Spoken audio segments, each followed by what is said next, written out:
नमस्कार दोस्तों, आप सब कैसे हैं? आई होप आप सब अच्छे होंगे और मन लगा के पढ़ाई भी कर रहे होंगे। लगातार मेहनत करते रहिए, सफलता निश्चित मिलेगी। थोड़ा-सा देर होती है, हमें धैर्य, पेशेंस की ज़रूरत होती है। कभी-कभी ऐसा भी समय आता है कि मन करता है सब कुछ छोड़-छाड़ के, पढ़ाई-लिखाई छोड़ के अपने घर पे ही रहें, परिवार में रहें। लेकिन दोस्तों एक चीज़ याद रखना, वही बाद में जो जिस परिवार की वजह से हम सारी चीज़ें छोड़ने की सोचते हैं कि पढ़ाई नहीं करेंगे, बाद में पछताने के अलावा कुछ नहीं बचता है। उसी परिवार में आपको काम करते-करते फिर जो है बहुत सारी दिक्कतें महसूस होंगी, फिर आपको पछताना पड़ेगा कि काश हमने पढ़ाई कर ली होती।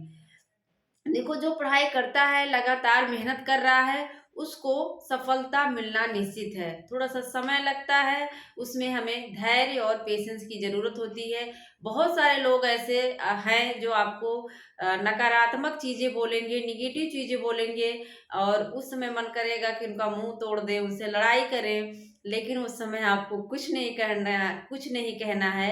उस समय बस आपको शांति से पढ़ाई करनी है, उसका जवाब आपको उन लोगों को समय देगा। क्या है?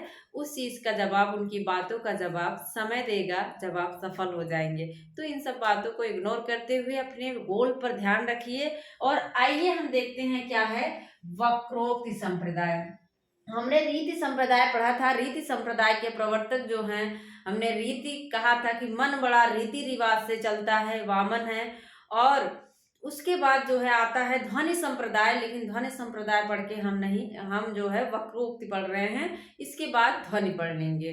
तो वक्रोक्ति संप्रदाय अगर देखा जाए तो प्रवर्तक तो कुंतक हैं, लेकिन उसके पहले भी वक्रोक्ति का प्रयोग किए हैं तो भामा करते हैं। वक्रोक्ति शब्द का प्रयोग करते हैं। याद रखिएगा, हमने यहाँ लिखा है सहसा सर्वत्र वक्रोक्ति रण्यार्थो विभाव्यते। इसका बताया था हमने कि ये जो है, इनका कहना है कि अलंकारों के मूल में वक्रता होता है। मतलब सभी अलंकारों के मूल में, केंद्र में वक्रता होनी चाहिए, इनका ये मानना है। लेकिन कुंतक क्या करते हैं, उन्होंने कह दिया कि काव्य की आत्मा ही वक्रोक्ति है। इन्होंने क्या कह दिया कि वक्रोक्ति काव्य से जीवितम। इन्होंने कहा जीवितम मतलब आत्मा। इन्होंने क्या कह दिया कि काव्य की आत्मा ही वक्रोक्ति है। इन्होंने वक्रोक्ति सिद्धांत का एक जो है प्रवर्तन किया। लेकिन भामा क्या कहते हैं, सभी अलंकारों के मूल में, केंद्र में वक्रोक्ति होनी चाहिए। लेकिन इन्होंने कहा काव्य की आत्मा ही जो है क्या है, वक्रोक्ति है। इनका ग्रंथ क्या है, वक्रोक्ति जीवितम। हमने कुंतक को याद करवाया था। कुंतक जो है क्या है, कुतर देते हैं ना, कुतर देते हैं, वक्रोक्ति हो जाता है। क्या हो जाता है, वो चीजें वक्र रूप में हो जाती है। ठीक है, ऐसे रिलेट कर लो। रीति रिवाज से मन चलता है, वामन है। वक्रोक्ति कुंतक, वक्रतुंड महाकाय। क्या है, वक्रतुंड महाकाय। याद कर लोगे, तुंड से कर लो कुंतक, कुंत। ठीक है, भामा की ये परिभाषा आप लोग ध्यान रखिएगा, क्योंकि हम वक्रोक्ति देखते ही तुरंत जाएंगे कुंतक पे, सोचेंगे कि कुंतक इसके प्रवर्तक है और उन्होंने ये परिभाषा दी होगी वक्रोक्ति से संबंधित। ऐसा नहीं है। सहसा वक्रोक्ति क्या है, सहसा वक्रोक्ति।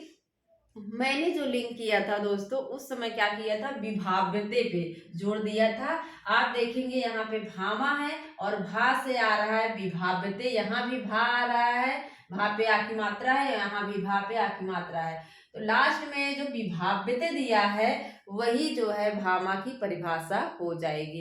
ऐसे कुछ क्लू वर्ड, कुछ ऐसी जो है परिभाषाएं हैं। काव्य शास्त्र में सबसे ज्यादा परिभाषा ही पूछता है, तो आपको ऐसा क्लू वर्ड ढूंढना होगा जो कवि से आचार्य से मेल करती हो। तो हमने यहाँ से इसको पकड़ लिया था, विभाव्यते। भा से भामा, भा से विभाव्यते। ठीक है, और याद भी करवाया है सहसा सर्वत्र। सर्वत्र आप जो है मुंह लेके जाते हो, ऐसा नहीं है ना, मुंह अपना रख दिए और कहीं मार्केट चले गए। मुंह तो आपका साथ रहेगा। मुंह मतलब भामा। सर्वत्र, सहसा सर्वत्र, हर जगह जो है अपना मुंह लेके हम जाते हैं। इसके बाद देखो आचार्य दंडी क्या कहते हैं। आचार्य दंडी का मानना है कि जो है काव्य के दो हैं, काव्य के दो भेद मानते हैं। क्या मानते हैं? स्वभावोक्ति और दूसरा है वक्रोक्ति। उन्होंने स्वभावोक्ति पर जोर दिया है, याद रखिएगा। दंडी स्वभावोक्ति मानते हैं और वक्रोक्ति दूसरा रूप मानते हैं, ये काव्य के। ठीक है, तो वामन के पहले यहाँ पर वक्रोक्ति शब्द का प्रयोग आपको दिखाई देगा। इसके बाद वामन, कुंतक के पहले, इसके बाद वामन ने एक परिभाषा दी, एग्जाम में पूछेगा, वक्रोक्ति देख के आप तुरंत कुंतक पे टिक करेंगे। तो वक्रोक्त वाली जो परिभाषाएं हैं उस पे ध्यान दीजिए। सादृश्यात लक्षणा वक्रोक्ति, क्या है? सादृश्यात लक्षणा वक्रोक्ति, लक्षणा से संबंधित जो उक्ति है वही क्या है? वक्रोक्ति है। लक्षणा में इन्होंने किसको कहा? लक्षणा में इन्होंने गौड़ी लक्षणा को ज्यादा माना है कि जो गौड़ी लक्षणा है वही क्या होती है? वक्रोक्ति होती है। ठीक है, जो लक्षणा लक्षणा की तरह जो उक्ति दिखे, जो दृश्य दिखे, वही क्या है? वक्रोक्ति है। तो दृश्यात वामन है, वामन को हमेशा मैंने मन याद करवाया है। ठीक है, मन में आप क्या करते हो? दृश्य देखते हो, आंखें ऐसे बंद करते हो, जिसके बारे में सोचना है उसका पूरा जो है चेहरा आपके सामने आ जाएगा। मन में आप क्या करते हो? मन की आंखों से देखते हो ना, कहते हैं कि मन की आंखों से देखना। तो मन की आंखों से क्या देखते हो? दृश्य देखते हो, सबका क्या देखते हो? दृश्य। तो दृश्यार्थ वाली परिभाषा जो है वो किसकी है? वामन की है, याद रखिएगा। और एकदम से ये इंपॉर्टेंट भी है। ठीक है, रुद्रट, रुद्रट ने क्या किया? केवल शब्दालंकार, ये जो वक्रोक्ति है इसको शब्दालंकार का एक भेद माना हुआ है कि ये शब्दालंकार के अंतर्गत आता है। लेकिन अर्थालंकार किसने माना है? एग्जाम में पूछा हुआ है, हमने यहाँ लिख दिया है। अर्थालंकार कौन मानते हैं? वामन मानते हैं। इनका कहना जो वक्रोक्ति है वो क्या है? ये अर्थालंकार का एक प्रकार है, एक भेद है, ये अर्थालंकार के अंतर्गत आता है, वामन। लेकिन रुद्रट क्या करते हैं? ये शब्दालंकार, क्या है? ये शब्दालंकार का एक भेद मानते हैं और उसमें दो भेद करते हैं, कहते हैं काक वक्रोक्ति और श्लेष वक्रोक्ति। एग्जाम में पूछेगा कि वक्रोक्ति के दो भेद, काक वक्रोक्ति और श्लेष वक्रोक्ति किसने माना है? तो याद रखना, रुद्रट ने। हमने इसको रिलेट किया था, देखो रुद्र, उ की मात्रा है, कुंतक में भी है, लेकिन पहले यहाँ पे क्या है? रुद्र, रुद्र क्या करते हैं? तांडव करते हैं ना, ताधिन ताधिन। तो काक क्या करते हैं? कौओं की तरह वो तांडव करते हैं। काक कौओं की तरह कौन करता है? रुद्र। रुद्र जब गुस्से में आ जाते हैं तो क्या करते हैं? कौओं की तरह एकदम से तांडव करने लगते हैं।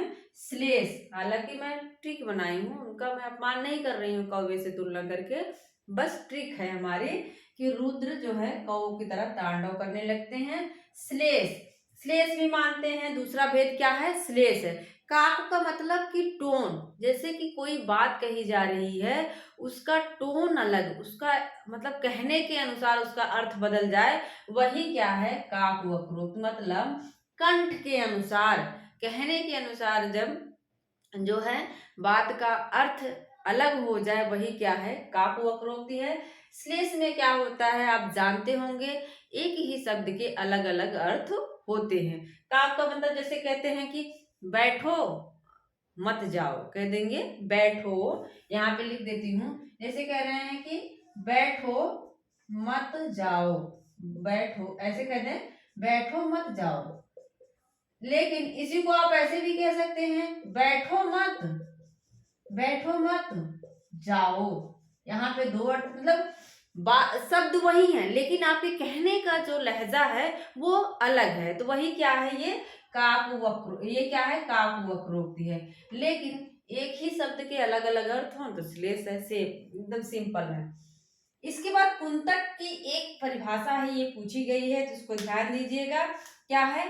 वक्रोक्ति रैव वैदग्ध भंगी भड़ति रुच्यते, भंगी भड़ति रुच्यते, वक्रोक्ति रेव। इनका कहना है कि ये वैदग्ध मतलब जो विलक्षण होता है, विलक्षणता, क्या है? विलक्षणता। और भंगी भृति कहने का इनका मतलब है कि जो काव्य विलक्षणता से युक्त हो, चमत्कार से युक्त हो। भंगी मतलब चमत्कार, और भड़ित मतलब होता है कथन।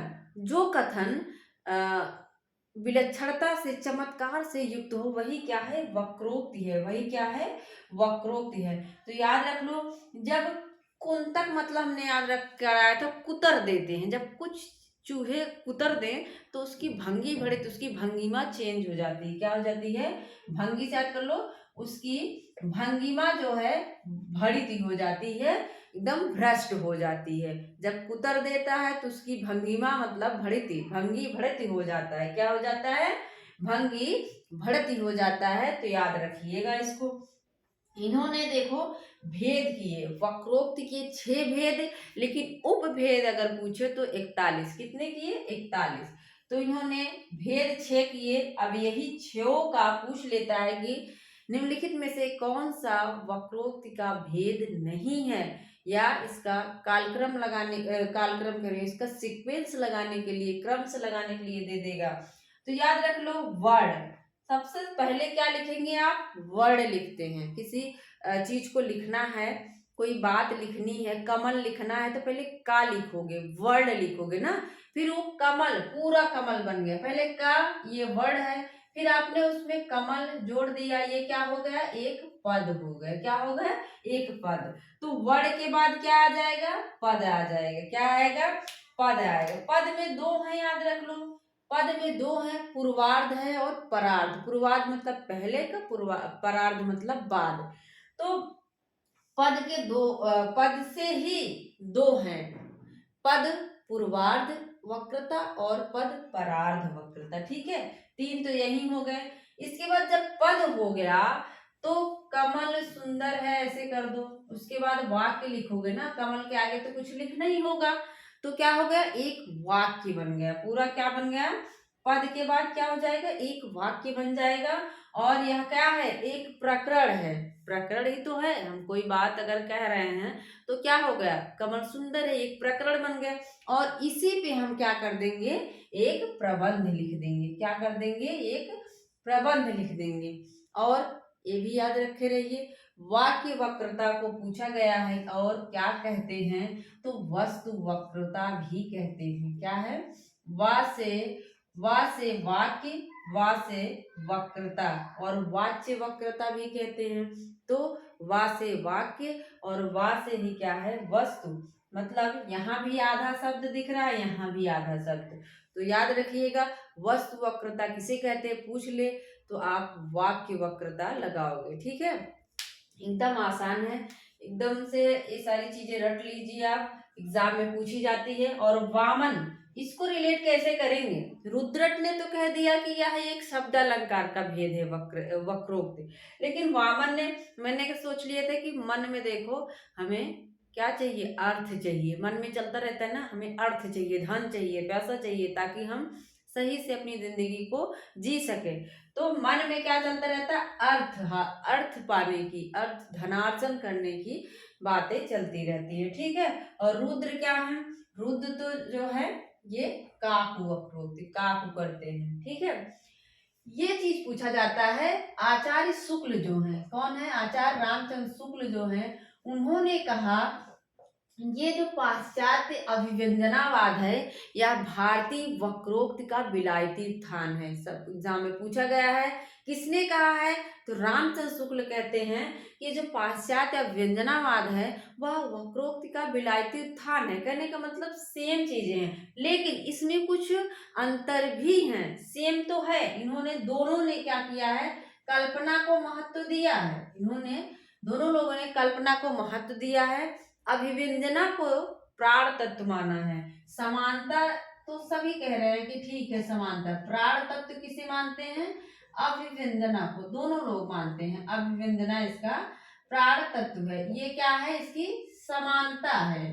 लेकिन इसमें कुछ अंतर भी है दोनों में। ये किसका है, क्रोचे का। अभिव्यंजना कौन करता है, क्रोचे करते हैं, काव काव काव काव। क्रोचे क्या करता है, क्रो मतलब कौवा, तो क्रो क्या करता है, अभिव्यंजना करता है। देखो कहीं भी आ जाएगा, बैठेगा तुरंत बोलना शुरू कर देगा, तो अभिव्यंजना करता है क्रो। और वक्रोक्ति तो पता ही है आपको, ये कुंतक का है। तो इसमें समानता, इसमें अंतर क्या है? जो कुंतक हैं वह कला को शास्त्रीय ज्ञान से जोड़ते हैं, कहते हैं कला का संबंध शास्त्रीय ज्ञान से है। लेकिन जो क्रोचे हैं उनका मानना है कि जो कला है वह स्वयं के ज्ञान, स्वयं के प्रकाश से ज्ञान है, स्वयं का प्रकाश से ज्ञान है। इन्होंने कहा कि हम शास्त्रीय मतलब वेदों किताबों को पढ़कर जो है, पढ़ने से वक्रोक्त कला का सृजन कर सकते हैं। लेकिन ये कहते हैं क्रोचे, यह स्वयं प्रकाश ज्ञान है, स्वयं ही उत्पन्न होता है। अब देखो, ये कहते हैं वक्रता को महत्व देते हैं। कुंतक जो है कहते हैं कि जो काव्य है उसमें वक्रता होनी चाहिए, टेढ़ापन होना चाहिए, ऐसा नहीं सीधी सीधी बात कह दी जाए जिसमें विलक्षणता हो। लेकिन क्रोचे का मानना है कि उक्ति जो है, जो काव्य है वो कैसा होना चाहिए, सहज होना चाहिए, सिंपल साधारण शब्द रखने चाहिए। ऐसा नहीं है कि ऐसे शब्दों को रख दो कि उसका अर्थ ही न समझ पाए व्यक्ति। तो कहने का मतलब है इन्होंने वक्रता को महत्व दिया, टेढ़ापन, लेकिन क्रोचे जो हैं वो सीधा सीधा सहजता पे महत्व देते हैं। इसके बाद क्या है, वाचिक शब्द की वाच्य या शाब्दिक अभिव्यक्ति, इनका क्या कहना है, मानसिक अभिव्यंजना। ये क्रोचे कहते हैं कि यह मानसिक अभिव्यंजना है, मतलब ये मस्तिष्क से जो है उत्पन्न होती है। लेकिन ये क्या करते हैं, इनका कहना है वाच्य और शाब्दिक। वक्रोक्त में वाच्य पे और शब्दों पे ही तो फोकस किया जाता है कि बातों को थोड़ा सा टेढ़ा करके प्रस्तुत करना है। तो वाच्य शाब्दिक अभिव्यक्ति, ठीक है। मुझे लगता है आप लोगों को समझ में आ रहा होगा मैं क्या बता रही हूँ। इन्होंने कहा, कुंतक ने शास्त्रीय ज्ञान को महत्व दिया और उन्होंने कहा कि स्वयं ज्ञान, स्वयं प्रकाश से ज्ञान होता है कला। इन्होंने, कुंतक ने वक्रोक्ति को महत्व दिया, लेकिन क्रोचे कहते हैं उक्ति सहज होनी चाहिए, सिंपल होनी चाहिए। और क्रोचे जो है कहता है कि यह मानसिक अभिव्यंजना है, लेकिन कुंतक कहते हैं कि यह वाच्य शाब्दिक अभिव्यंजना है, शब्दों पे आधारित होती है, ठीक है। एक बार फटाफट फिर से देख लेते हैं। प्रवर्तक कौन है, कुंतक है। इनका ग्रंथ है वक्रोक्ति जीवितम, और वक्रोक्ति काव्य से जीवितम कहते हैं। सहसा सर्वत्र, सर हर जगह हम अपना मुंह लेके जाते हैं, भामा की युक्ति है। और रुद्रट ने स्वभाव, दंडी ने स्वभावोक्ति और वक्रोक्ति दो भेद काव्य के माने हैं। वामन कहते हैं सादृश्यात लक्षणा वक्रोक्ति, सादृश्य दृश्य हमारे मन में चलता है, वामन की युक्ति है। रुद्रट कहते हैं कि काकु वक्रोक्ति और श्लेष वक्रोक्ति शब्दालंकार मानते हैं। कुंतक जो है कहते हैं भंगी भड़ित कब हो जाता है, जब चूहा कुतर देता है। कुंतक भेद पहले वर्ण होगा, वर्ण से पद बनेगा, फिर पद पूर्वार्ध, पद परार्ध, और उसके बाद एक वाक्य बन जाएगा, वाक्य में प्रकरण होगा, तब जाके प्रबंध बन जाएगा, ठीक है। एकदम सिंपल है। वामन, मन में अर्थ धनार्जन की बात चलती है, तो वामन वक्रोक्ति को अर्थालंकार मानते हैं। लेकिन वक्रोक्ति का विरोधी कौन है, एग्जाम में पूछ सकता है। वक्रोक्ति का विरोधी आचार्य कौन है, विश्वनाथ। कौन है, विश्वनाथ। क्या है, रसवादी हैं। क्या है ये, विश्वनाथ जो हैं, ये जानते हैं आप सब। इन्होंने कहा वाक्यम रसात्मक काव्यम, इन्होंने क्या कहा, वाक्यम रसात्मक काव्यम। तो आचार्य जो विश्वनाथ हैं वो वक्रोक्ति का विरोध करते हैं, ठीक है।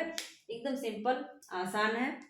आप सब इस जितना भी मैंने बोर्ड पे लिखा है आप स्क्रीनशॉट भी ले सकते हैं। मैंने बहुत सारी जगहों से थोड़ा थोड़ा थोड़ा थोड़ा देख के जो भी इम्पोर्टेंट है उसको लिख दिया, आप सब देख सकते हैं, लिख सकते हैं। तो आप सब जरूर बताइएगा कैसा लगा, और ऐसे ही वीडियो आपको देते रहेंगे। मिलते हैं अगले वीडियो में। Thank you.